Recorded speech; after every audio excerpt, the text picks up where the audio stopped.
چیلدختران مجموعه کوهی است که در ناحیه مومن‌آباد تاجیکستان در 250 کیلومتری شهر دوشنبه قرار دارد. چیلدختران در فصل بهار و تابستان خیلی زیباست و سیاحان زیاده به اینجا سفر میکنند. بیا کی برم به ملکی خود تلان، سیر و سفری سیاحتی چیلدختران.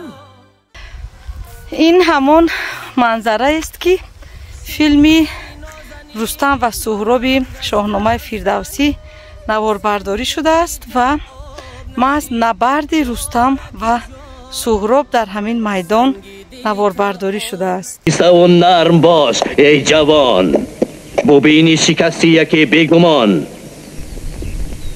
چی کردم ستاره گواهی من است، به مردی جهان زیر پای من است. قوت این گمانم که تو رستمی.